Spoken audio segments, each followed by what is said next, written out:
Hello बच्चों, तो आप सभी का वेलकम है। तो आज हम लोग बात करेंगे फिजिक्स के चैप्टर नंबर 4, दैट इज हमारा क्या मैग्नेटिक इफेक्ट ऑफ करंट और ये moving A charge and magnetism. ये हमारा चैप्टर 4 का पार्ट 1 है दोस्तों, वीडियो है ना। पार्ट 2 में भी इसी तरीके से आप हमारे वीडियो पर कंटिन्यू बने रहेंगे। तो चलते स्टार्ट करते हैं, मैग्नेटिक इफेक्ट ऑफ करंट क्या होती है। ठीक है, तो सपोज कि मान लीजिए कि यहाँ पर क्या है कि भाई इस तरीके से कोई आपका वायर होगी, इस वायर में क्या होगी, आपकी करंट होगी। वायर मान लीजिए ए लेंथ का है, लंबाई, ठीक है। और इसके आसपास क्या बनेंगे, आजू बाजू इस तरीके से फील्ड लाइन बनेगी। क्या बनेगी भाई, मैग्नेटिक फील्ड लाइन। तो ये हमको क्या करता है, प्रोवाइड कराता है कि भाई फील्ड लाइन इस तरीके से बनेगी आपका। ठीक है, बात समझ में ये ए लेंथ का ये आपका कोई है, दैट इज वायर या मेटालिक कंडक्टर है, मेटालिक कंडक्टर। तो ये क्या बताता है आपको कि भाई कोई भी अगर सपोर्ट की इस तरीके से आप मान लीजिए कि आपका ये वायर है, ठीक है। इस वायर में क्या होंगे भाई बच्चों, देखो यहाँ पे मूविंग है चार्ज, इसमें क्या होंगे, चार्ज जो है ना, इलेक्ट्रॉन क्या होंगे, मूव करेंगे, ठीक है। लेकिन वो मूव करेंगे या फिर फील्ड लाइन मैग्नेटिक फील्ड करेंगे, ठीक है ना। मैग्नेटिक फील्ड में क्या होगा, एस पोल और एन पोल। जैसे इलेक्ट्रिक फील्ड में कैसे होती थी, पॉजिटिव और नेगेटिव चार्ज, इसमें एन पोल और एस पोल की होगी। लेकिन यहाँ पर जितनी भी होंगी अराउंड में क्या होगी, मैग्नेटिक फील्ड बनेंगे, ठीक है ना। क्या बनेंगे दोस्तों, मैग्नेटिक फील्ड्स बनेंगे, ठीक है। आई बात समझ में, इसको दर्शाते हैं। तो वही बात बताती है कि इसमें मैग्नेटिक इफेक्ट ऑफ करंट में है। लेकिन हाँ, एक बात हमेशा याद रखिए दोस्तों कि ये कंडक्टर जो वायर जो है ना, इस वायर में अगर जितना एम्पियर से वोल्ट, जितना वोल्ट का बैटरी लीजिएगा 2 एम्पियर, तो इसका मैग्नेटिक फील्ड भी कम होगी। अगर ज्यादा मैग्नेटिक वोल्ट का अगर करंट को है ना प्रोड्यूस कीजिएगा, तो इसका फील्ड लाइन क्या होगी, बढ़ेगी, इंक्रीज करेगी। आई बात समझ में। तो ये आपको बताना चाहिए, अगर वोल्ट अगर 2 वोल्ट है तो भाई करंट क्या होगी, इन 2 वोल्ट का इसके हिसाब से इंक्रीज करेगी, मतलब कि क्या डिक्रीज करेगी, घटेगी, बढ़ेगी। डिक्रीज करना और इंक्रीज करना किसके ऊपर डिपेंड करती है भाई, है ना। तो आप वोल्ट के ऊपर है। अगर 2 वोल्ट रहेगी और यहाँ पे कितना है 10 वोल्ट, तो 2 वोल्ट रहेगी तो 10 वोल्ट, तो क्या करेगी 2 वोल्ट में क्या होगी, मैग्नेटिक फील्ड क्या होगी, कम होगी। और 10 वोल्ट में कैसे बढ़ाएगा, तो उसका मैग्नेटिक फील्ड क्या होगी, इंक्रीज करेगी दोस्तों, ठीक है। आई बात समझ में, बिल्कुल। तो उसी तरीके से यहाँ पे बात करेंगे मैग्नेटिक इफेक्ट ऑफ करंट। तो यहाँ पे ये समझिए कि अगर ये जिस तरीके से वोल्ट में अगर 2 वोल्ट रहेगी तो फील्ड लाइन कम होगी, और ज्यादा लीजिएगा तो बढ़ेगी, इंक्रीज करेगी फील्ड लाइन। तो ये क्या करती है, इसका स्ट्रेंथ पर डिपेंड करता है। स्ट्रेंथ, तो जब स्ट्रेंथ की बात किया जाए दोस्तों आपसे, क्या है strength of magnetic field, magnetic field. ये मैग्नेटिक फील्ड लाइन की बताती है आपका क्या, बायो सावर्ट लॉ बताती है। क्या बताती है, बायो सावर्ट लॉ बताती है, ठीक है। तो पहले हम क्या कर ले, यहां पर अगर बात करेंगे बायो सावर्ट लॉ, ठीक है। पहले ये जानने से पहले हम समझते हैं कि मैग्नेटिक इफेक्ट ऑफ करंट क्या होती है। इसमें जानेंगे, समझे मैग्नेटिक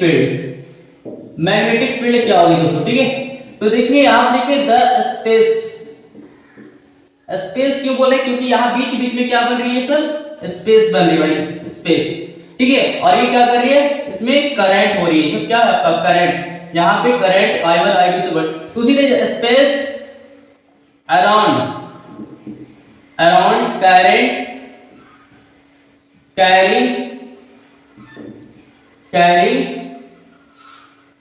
कंडक्टर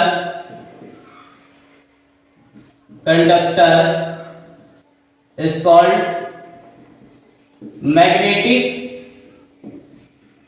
मैग्नेटिक फील्ड। तो उसे हम मैग्नेटिक फील्ड कहते हैं, ठीक है ना। लेकिन यहां पे थोड़ा सा और कर ले, इट इज रिप्रेजेंटेड कर लेते हैं, ठीक है, बाय डीवी, है ना। डीवी वेक्टर इसको द्वारा क्या करते हैं, डिनोट करते हैं। बट एसआई यूनिट की बात करते हैं, एसआई यूनिट, इसका एसआई यूनिट क्या होती है, इज, तो यहां पे टेस्ला होती है दोस्तों, क्या होती है, टेस्ला, याद रखिएगा टेस्ला होती है इसका मैग्नेटिक फील्ड का, ठीक है। आई क्वेश्चन, अगर यदि आपको पूछा जाए कि what is SI unit of magnetic field, तो आप फटाक से मान लीजिए टेस्ला, क्या होती है, टेस्ला। अच्छी दिक्कत हो रहा है, देखिए आप टेस्ला है, ठीक है।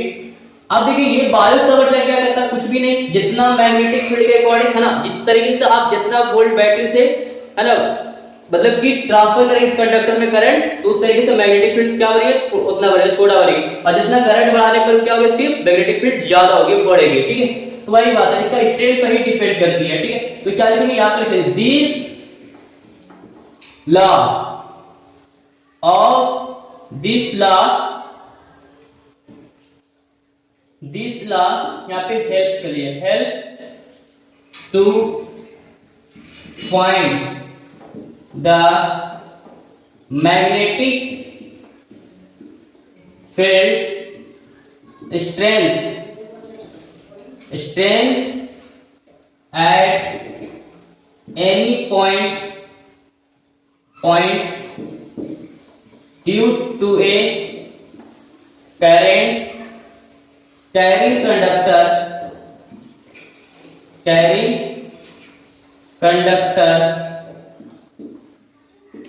conductor are called Biot-Savart law।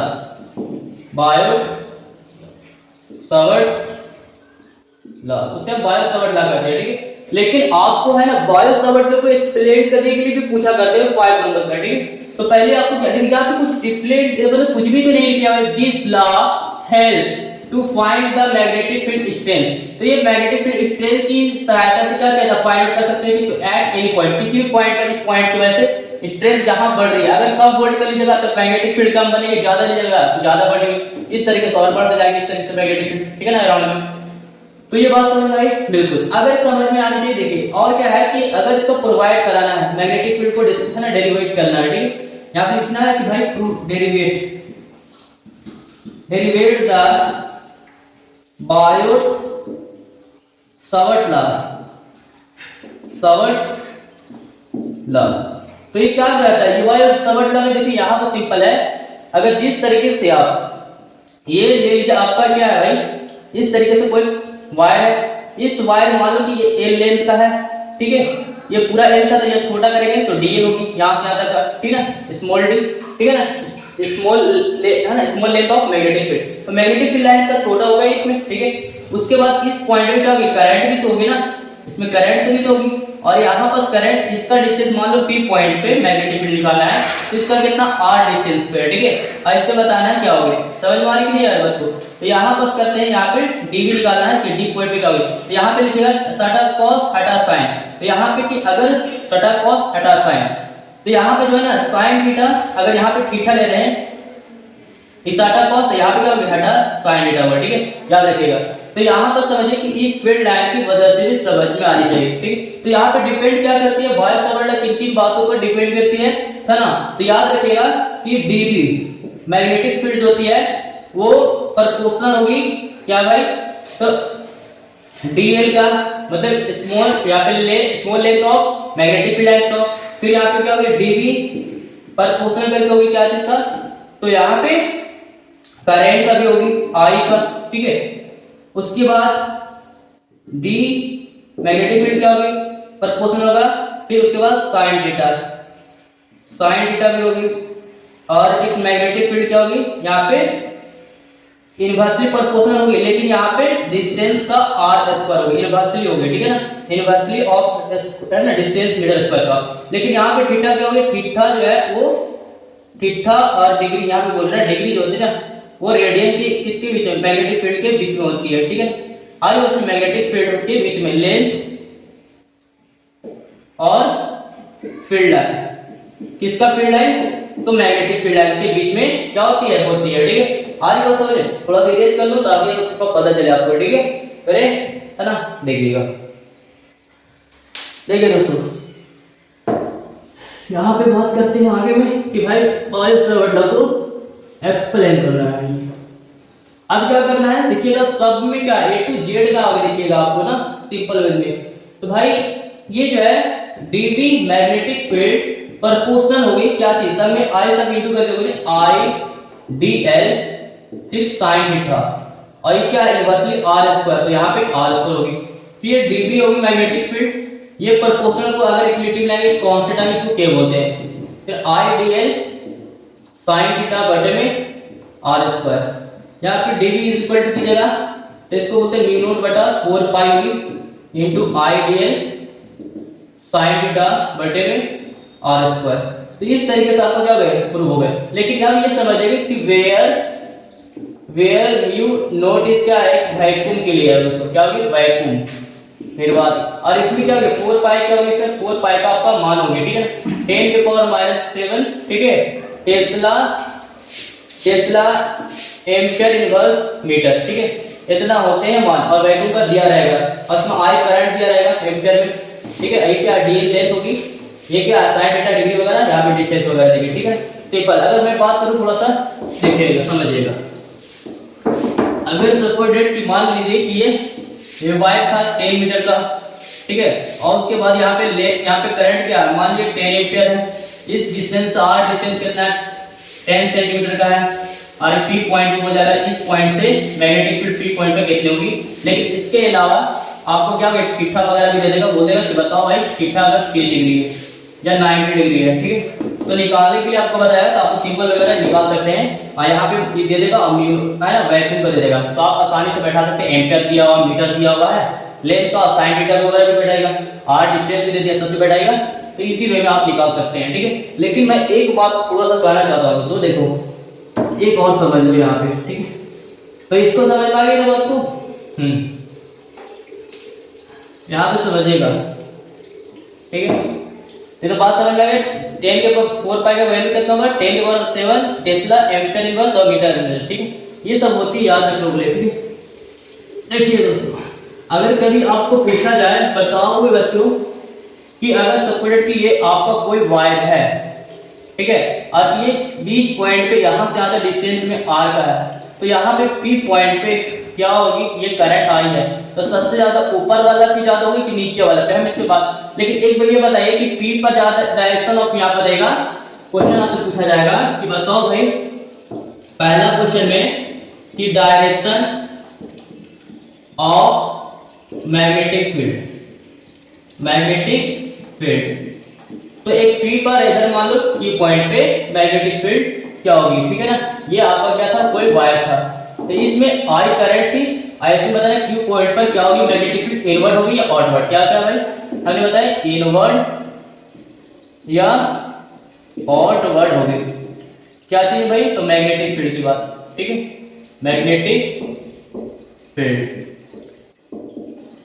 Magnetic direction of किसका डायरेक्शन ऑफ मैग्नेटिक फील्ड का इनवर्ड होगी या आउटवर्ड होगी। देखो जितना सिंपल वे में समझिए, इसमें क्या जानते हैं साउथ पोल और एन पोल, कोई भी है कोई मान लो कोई कंडक्टर, तो इसमें मैग्नेटिक में अगर एस पोल होती है और एन पोल होती है, एस पोल से क्या होगी नॉर्थ पोल जाएगी, पहले नॉर्थ पोल सोचिए। देखिए अगर यहाँ पे एस पोल साउथ नॉर्थ, अगर ये होगी तो इस तरीके से साउथ से क्या आएगा नॉर्थ पोल, आई भी क्या होगी साउथ से नॉर्थ पोल जाएगी, तो इस तरीके से कंडीशन में क्या होती है जाती है।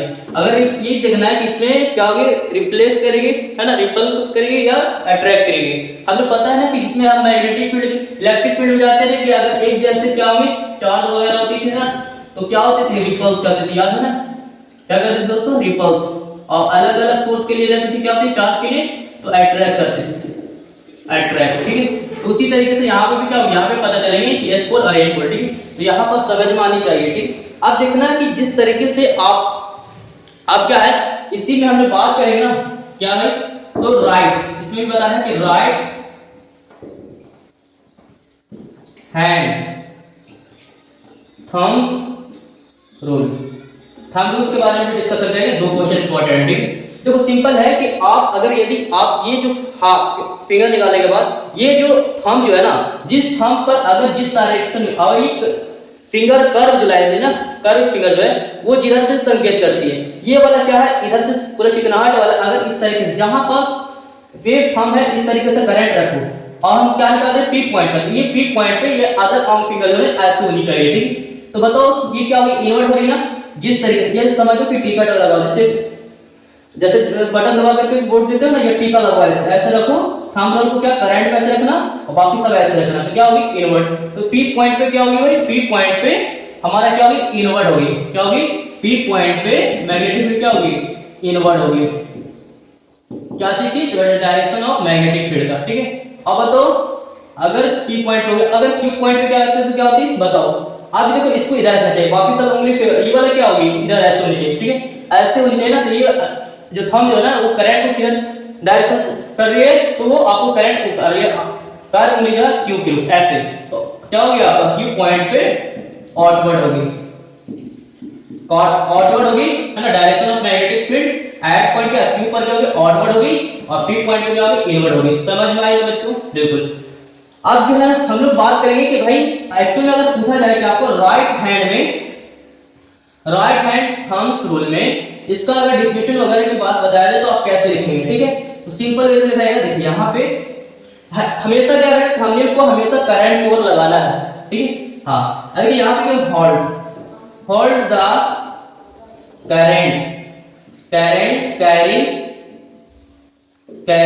Carrying in your right hand.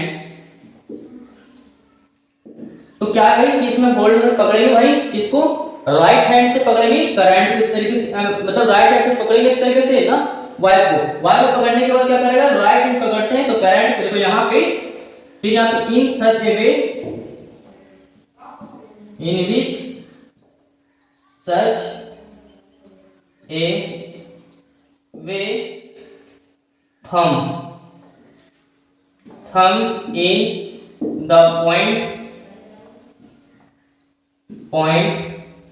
direction of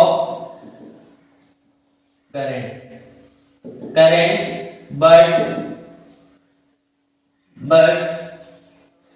other finger curve direction of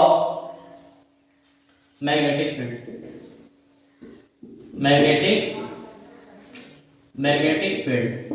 ठीक है? तो इसका मतलब क्या समझ में आ रही है आपको, ठीक है? मतलब कि सिंपल है, साधारण सी बात अगर मैं कहना चाहता हूं तो देखो सिंपल, अगर मैं ये जो है थंब जो है ना उस किसके डायरेक्शन को डिनोट करेगा, करंट को।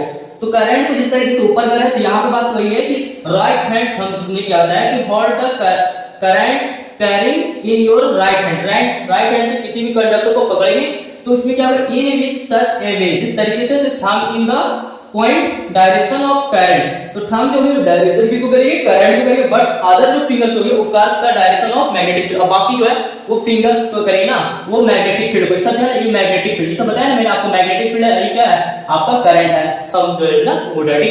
आई बात समझ में? हाँ, लेकिन मैं थोड़ा सा एक पॉइंट और पूछना चाहता हूं और बताना बच्चों कि इसमें क्या होगी कंडीशन, ठीक है? बेस कर ले, चलो ठीक है।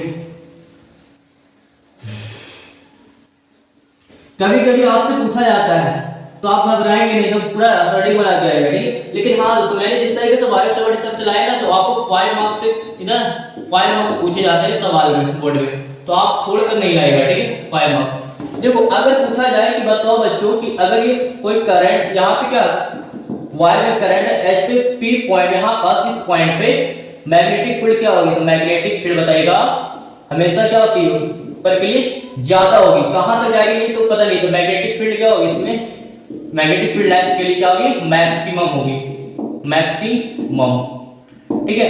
ये कहां जाएगी, इनवर्ड अपर में क्या है एक नीचे पॉइंट के लिए, ठीक है? जैसे सबको डायरेक्टली मान लो कि ये हमारा ए और बी है, इसमें भी क्या है दो पॉइंट पर इस पॉइंट की वजह से फील्ड इधर गया है, तो इसमें क्या बताएगा, इसका डायरेक्शन क्या बताएगा, इधर गया तो यहाँ पे इनफिनाइट वगैरह, तो बता सकते हैं ए से बी के लिए क्या होगा ज्यादा होगी इधर में, और इधर से डायरेक्शन में किधर इधर भी होगी ज्यादा।